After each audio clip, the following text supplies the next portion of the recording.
क्या कर रहे हैं, हर चीज की निगाहें होती हैं। रणजीत यादव इस समय उपरीक्षक के पद पर, इंस्पेक्टर के पद पर मैं घाट पुलिस चौकी पर कार्यरत हूँ और आप सबके बीच में आज लघु कथा वाचन करने का अवसर प्राप्त हुआ है। हमारे बीच में हास्य फिल्म के बड़े हस्ताक्षर कहे जाने वाले हमारे बगल में विराजमान के, मुझे पता लगा कि सर आ रहे हैं तो मैं भी वहाँ से प्रस्थान कर लिया, मजबूर हो गया और तमाम लोग यहाँ पे मिले, अच्छे अच्छे लोग, उसके लिए बहुत बहुत धन्यवाद। और सभी लोग शांतिपूर्वक बैठे हैं, एक बार ताली बज जाए। जैसा कि सर बता रहे ताली बजाने के लिए बोलते हैं तो मैं ही बोल रहा हूँ। कहने वाले ज्यादा और सुनने वाले कम होते हैं, तालियां वही बजाते हैं जिनके हाथों में दम होता है। Thank you. और मैं सीधे चलता हूँ अपनी लघु कथा वाचन पर। इसका शीर्षक है पहली मुलाकात। मेरा नाम रणजीत यादव क्षितिज। मेरी और उसकी पहली मुलाकात तब हुई जब मैं कमरे में अकेले बैठकर पढ़ाई कर रहा था। मैं अंग्रेजी की प्रसिद्ध उपन्यासकार जेन ऑस्टिन की पुस्तक प्राइड एंड प्रेजुडिस, स्वाभिमान और पूर्वाग्रह पढ़ने में व्यस्त था। तभी बाहर से किसी की आने की आहट सुनाई पड़ी। दरवाजा खोलकर देखा तो देखता ही रह गया। कितनी सुंदर, कितनी भोली, कितनी प्यारी थी वह। इतनी सारी सुंदरता जैसे सावन बरकर अभी बरस। फिर मेरी नजर उसके शरीर पर लगे घाव पर पड़ी, जिसका भी खून की बूंदें लगातार तब मैंने देखा कि वह कष्ट से परेशान है और उसे मेरी सहायता की सख्त आवश्यकता है। मैं बिना कुछ पूछे ही उसे अपने कमरे में ले गया। उसके घाव को धोकर मरहम पट्टी की। मुझे लगा कि इससे वह काफी राहत महसूस कर रहे थे।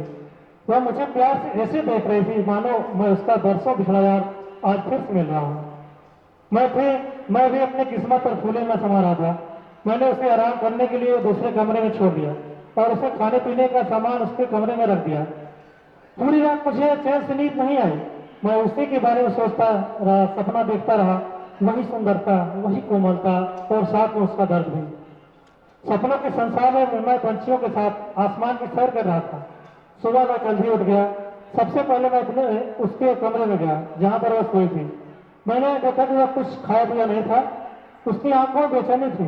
उससे आंखों से बेचैनी से पता लग रहा था कि रात भर वह सोई नहीं थी।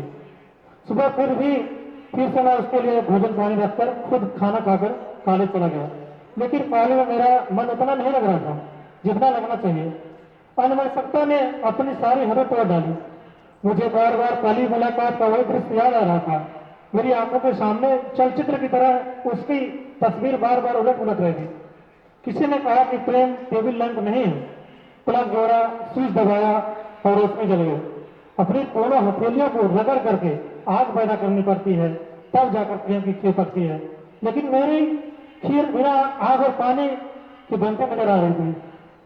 कॉलेज से लौट कर मैं सीधे उसके कमरे की तरफ गया उसकी एक झलक पाने के लिए। मैंने देखा कि वह बिना खाए पिए कमरे में बेचैन होकर टहल रही थी। उसके इशारों से पता चल रहा था कि उसे मेरा दिखावटी प्यार नहीं बल्कि उसे स्वतंत्रता चाहिए।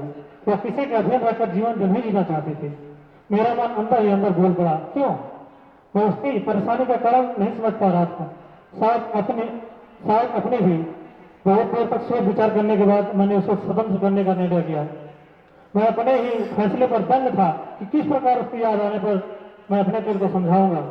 प्रेम कभी दावा नहीं करता, वह हमेशा देता है, कष्ट रहता है, कभी झुकलाता नहीं। यही सोचकर मैं अपने आप को समझाया और उसे छोड़ देने में भी अपने प्यार को सच्चा समझा। मैं उसे गोमती की नाव पर बैठा कर विदा कर दिया। वह अपनी सुरीली आवाज में गा रही थी, नदिया किनारे मोरा गाँव हो, घर पहुंचा देवी मैया। वह चहचहाती और मुस्कुराते रहे। यही मेरी भगवान से प्रार्थना है। मेरा प्यार सच्चा है तो मेरी प्रार्थना भी सच्ची होगी। फिर कब मिलेगी वह विदेशी? वह विदेशी पहली मुलाकात, क्या यह मेरी पहली मुलाकात आखिरी मुलाकात होगी? लव स्टोरी मेरी और एक प्रवासी पक्षी की है जो गर्मी से बचने के लिए कुछ दिनों के लिए भारत आई थी और पतंग के मंजों से घायल होकर मेरे कमरे के सामने गिरकर छटपटा रही थी। मैंने उसे मरहम पट्टी कर उसके घाव को ठीक किया। मैंने देखा कि वह तैराक से दिख रही थी। मैंने उसको गोमती नदी में छोड़ दिया। वह चली जा रही थी एक अनजान शहर की तरफ। मासूम आंखें कह रही थी, धन्य है भारत देश, धन्य है भारत की संस्कृति और धन्य है भारत माँ की संतान जो आज भी स्वतंत्रता के महत्व को समझते हैं। धन्यवाद है। नहीं होती। जी बोले कि पुलिस वाले घर घर जाते रहते हैं, तो ये भी है एक आईना। जब से चला हूँ मेरी मंजिल पे नजर है, आंखों ने कभी मील का पत्थर नहीं देखा। पत्थर मुझे कहता है मेरा चाहने वाला, मैं मोम हूँ उसने कभी छूकर नहीं देखा। मैं मोम हूँ उसने कभी छूकर नहीं देखा।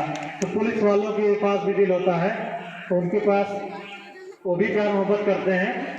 हालांकि वर्दी जब धारण करते हैं उस समय बस ड्यूटी होती है उनके सामने, क्योंकि जहाँ भी जाते हैं जो करते हैं, कैसे खा रहे हैं, कैसे पी रहे हैं, क्या कर रहे हैं, हर चीज़ की निगाहें होती हैं।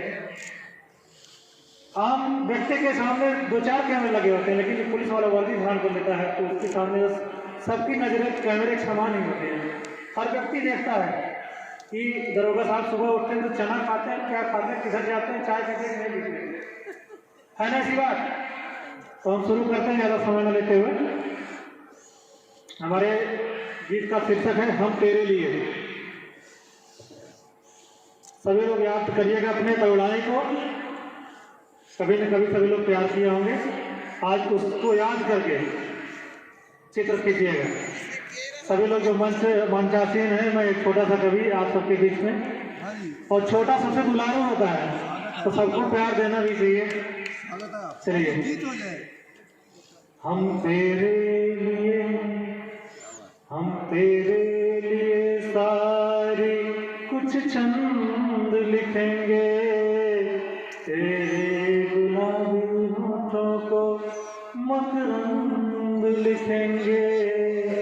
हम तेरे लिए सारी कुछ छंद लिखेंगे, देखा जो तेरी आंखों में सब कुछ लुट गया, पहली ही नजर में ऐसा जादू कर गया।